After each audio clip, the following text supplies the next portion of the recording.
Horn की आवाज सुनकर सलोनी अपनी यादों से बाहर आई। उसने एक नजर अणी की तरफ देखा और मुस्कुराकर बोली, पर मम्मा तो अणी के साथ खेलती है ना बच्चा।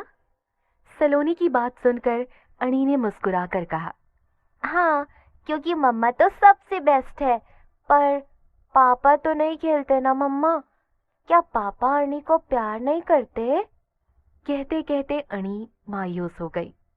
अरे वो देखो, अणी के फेवरेट कॉटन कैंडीज। सलोनी ने अणी का ध्यान भटकाने के लिए तुरंत एक आदमी की तरफ इशारा किया जो कि कॉटन कैंडी हाथ में लिए खड़ा था। अणी ने जब कॉटन कैंडी देखी तो उसकी आंखें चमक उठी। मम्मा, अणी को कैंडी लाकर दो ना। अणी ने अपनी पलकें झपकाते हुए बेहद मासूमी से कहा तो उसे देखकर सलोनी मुस्कुरा उठी। उसने अणी के गाल पर किस करते हुए कहा, जरूर मेरा बच्चा। कहकर सलोनी उस कॉटन कैंडी वाले की तरफ बढ़ गई। कुछ देर बाद सलोनी को आखिर एक रेंट का घर मिल ही गया। अकेली बुजुर्ग महिला का घर था वो अकेली थी और आसानी से सलोनी की तकलीफ समझ गई। उन्होंने अपने साथ सलोनी को रहने की इजाजत दे दी। सलोनी अणी के लिए खुशी खुशी अपना सामान लेने चली गई। सलोनी जब घर आई तो निधि सिर झुकाए खड़ी थी। पीछे उसकी माँ सलोनी का सामान लिए खड़ी थी।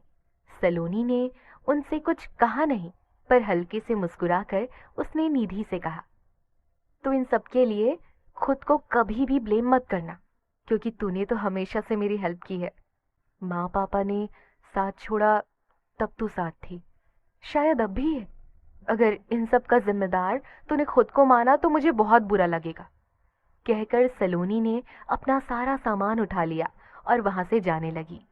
निधि ने देखकर उसकी तरफ अपना हाथ बढ़ाया ही था कि इतने में ही उसकी माँ उसे खींचकर अपने साथ ले गई। सलोनी टैक्सी लेकर वहां से चली गई। कुछ देर बाद निधि के पास एक मैसेज आया। निधि ने मैसेज ओपन करके देखा तो मैसेज सलोनी का ही था। उसने निधि को अपने न्यू घर का एड्रेस सेंड किया था। ये देखकर निधि का दिल खुश हो गया। सर, उनका एड्रेस मिल गया है। मान ने अभय के सामने आते ही अपनी खुशी छुपाते हुए कहा। आखिर उसने अपना काम जो कर लिया था। अभय ने एक नजर मान की तरफ देखा, फिर एकाएक अपनी जगह से उठकर उसने अपना कोट उठाया और मान की तरफ बिना देखे ही कहा, लेट्स गो। अभी? मान ने हैरानी से अपना बड़ा सा मुंह खोल लिया, क्योंकि अभी रात के 10 बज रहे थे, पर अभय को देखकर लग नहीं रहा था कि वो एक और पल भी इंतजार करने वाला है। अभय ने घूर कर मान की तरफ देखा तो मान ने जल्दी से अपनी बात बदल ली। जरूर सर, कहकर मान ने अपनी बत्ती सी दिखाई और आगे की तरफ इशारा करके उसने अभय को चलने का इशारा किया। अभय ने अपना कोट पहना और बाहर निकल गया। मान भी ड्राइवर को कॉल लगाते हुए बाहर निकल गया। रात के करीब 10:30 बज रहे थे जब एक लग्जूरियस गाड़ी निधि के घर के सामने आकर रुकी। उसी पल मान गाड़ी से बाहर आया। उसने जल्दी से आकर गाड़ी का पिछला दरवाजा खोल दिया। उसके तुरंत बाद ही गाड़ी से अभय बाहर आया। पूरे एटीट्यूड के साथ उसने अपना कोट ठीक किया और एक नजर घर की तरफ देखा। छोटा सा घर था, पर था बेहद खूबसूरत। अभय ने मान की तरफ देखा तो मान फौरन आगे बढ़ गया और जाकर उसने घर की बेल बजा दी। थोड़ी देर बाद जब किसी ने दरवाजा नहीं खोला तो मान ने अभय की तरफ देखा, जो उसे काफी गुस्से से घूरे जा रहा था। मान ने फौरन अभय पर से अपनी नजरें हटाई और इस बार उसने लगातार 5-6 बार बेल बजा दी। कुछ देर बाद ही घर का दरवाजा खुला और मान के मुंह में ठंडे पानी की बरसात हो गई। मान ने पहले खुद की तरफ देखा, फिर सामने। सामने निधि हाथ में पानी का खाली बोतल लिए खड़ी थी। वो बुरी तरह से मान को घूर रही थी। शॉर्ट नाइट ड्रेस पहने, हल्की नींद में, हाथ में खाली बोतल लिए अपनी छोटी छोटी आंखों से मान को घूरते हुए निधि बहुत प्यारी लग रही थी। मान ने अपना सिर झटका और गुस्से में बोला, ये क्या बदतमीजी है? मैं अपने घर आए मेहमानों का स्वागत ऐसे ही करती हूँ। आइंदा मेहमान बनकर आने से पहले ये हादसा जरूर याद रखें। आपके सुखी जीवन में बहुत काम आएगा, निधि ने कहा और अपना बड़ा सा मुंह खोलकर उसने जम्हाई लेते हुए कहा, अब आप यहां से जा सकते हैं। कहकर निधि ने जैसे ही दरवाजा बंद करना चाहा, मान ने अपना हाथ बीच में रखकर ही उसे दरवाजा बंद करने से रोक दिया। निधि ने घूर कर मान की तरफ देखा तो मान ने सहजता से कहा, देखिए, हम यहाँ मिस सलोनी से मिलने आए हैं। सलोनी को आज तक कोई ढूंढते हुए नहीं आया था, इसीलिए निधि हैरानी से मान को देखने लगी। उसकी आधी बची खुची नींद भी उड़ चुकी थी। मान को उसका ऐसे देखना अनकंफर्टेबल कर रहा था। फिर भी उसने खुद को नॉर्मल करते हुए कहा, क्या आप उन्हें बुला देंगी? तुम कौन हो और सलोनी से तुम्हारा क्या लेना देना? उसे अकेली समझकर कुछ उटपटांग हरकत की ना तो तुम्हारे टकले पर बिना तलवे के चप्पल मारूंगी। निधि ने गुस्से में कहा तो मान के हाथ खुद ब खुद उसके सुंदर बालों पर चले गए। उसके इतने अच्छे सिल्की से बाल थे और लड़की ने उसे एक पल में ही टकला बना दिया था। निधि ने जब मान की हरकत देखी तो फिर बोल पड़ी, क्या हुआ? जो अभी टकले नहीं हो? कुछ देर मेरी नजरों के सामने यूं ही रहे तो मैं तुम्हें टकला भी कर दूंगी। निधि की बात सुनकर मान ने गुस्से में निधि को घूर कर देखा, पर इससे पहले वो निधि से कुछ कहता, पीछे से अभय की रौबदार आवाज उसके कानों में पड़ी, अब तक तुम यहाँ खड़े आखिर कर क्या रहे हो मान? मान के साथ साथ निधि ने भी आवाज की दिशा में देखा। उनके सामने गुस्से में लाल चेहरे के साथ अभय खड़ा था, जो कि मान को घूर रहा था। सर, वो अभी मान की बात पूरी भी नहीं हुई थी, इतने में ही निधि हैरानी से चीख पड़ी, अभय सिंह राठौर! अभय ने निधि की तरफ देखा, जो उसे अपनी तीखी नजरों से घूर रही थी। सलोनी कहाँ है? अभय ने निधि से सीधा सवाल किया। निधि ने गुस्से में कुछ कहने के लिए अपना मुंह खोला ही था कि तभी पीछे से आकर उसकी मां ने उसे अंदर खींच लिया। कौन हो तुम और उस लड़की को क्यों ढूंढ रहे हो? निधि की मां ने मान को घूरते हुए कहा। जी, हम उनके रिलेटिव्स हैं, मान ने जल्दी से कहा। ओह, अब याद आ रही है तुम्हें उसकी? पर अब कोई फायदा नहीं, वो यहाँ से जा चुकी है।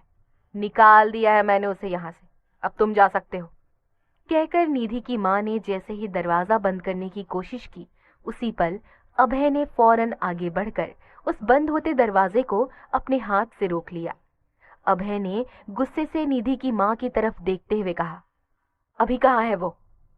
हमें नहीं पता, और तुम दोनों जाओ यहाँ से, वरना मैं अभी पुलिस में कंप्लेंट कर दूंगी।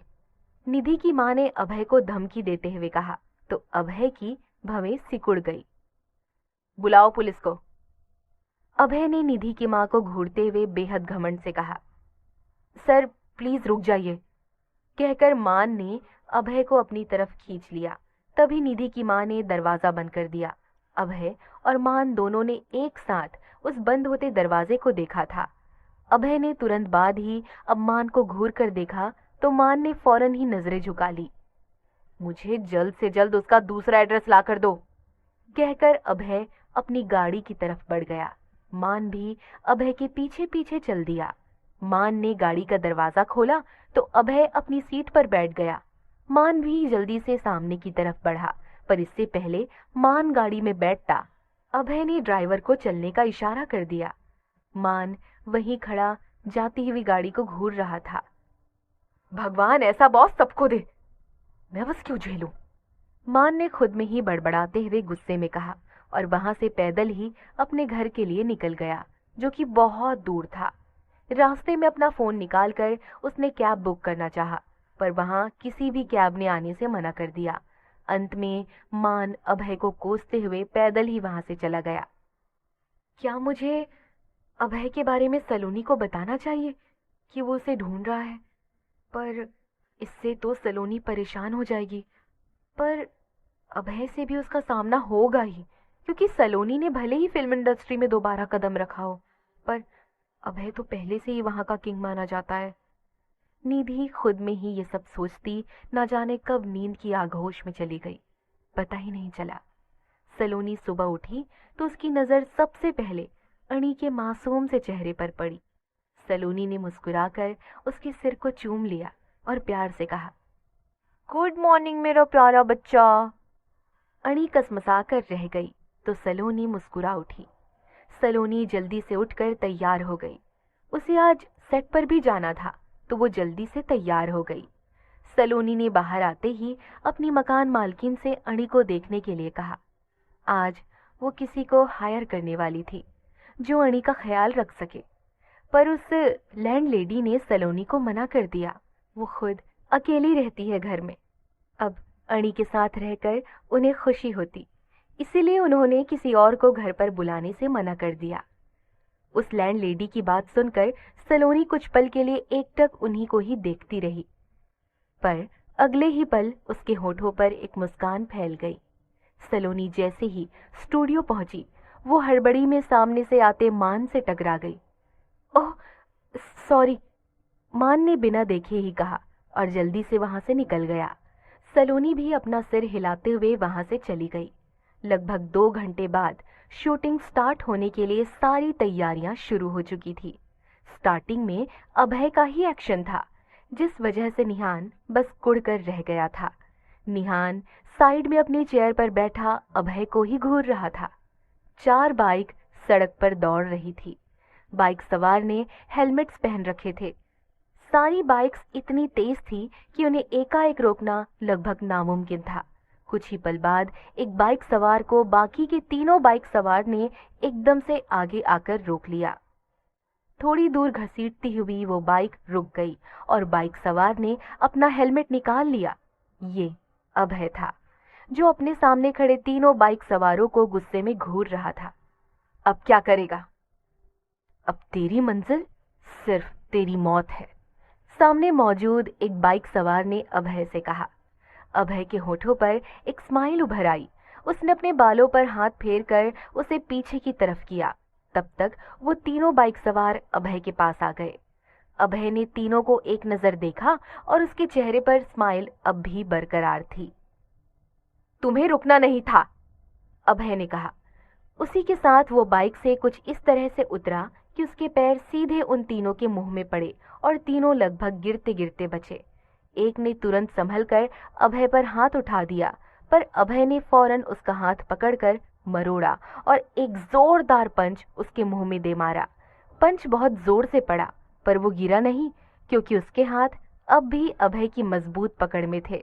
बाकी के दोनों आदमी भी एक साथ संभलकर अभय के पास आ गए उसे मारने के लिए, पर अभय ने उससे पहले ही अपनी पकड़ में मौजूद आदमी को एक के ऊपर एक लगभग फेंक दिया और दूसरे की गर्दन पकड़ ली। कट! इस आवाज के साथ ही अभय के साथ साथ बाकी के तीनों भी रुक गए। पहले वाले आदमी ने दर्द से अपना हाथ पकड़ लिया। उसके हाथ में मोच आ गई थी, पर अभय को तो जैसे कोई फर्क ही नहीं पड़ा। वो फुल एटीट्यूड के साथ वहां से चला गया।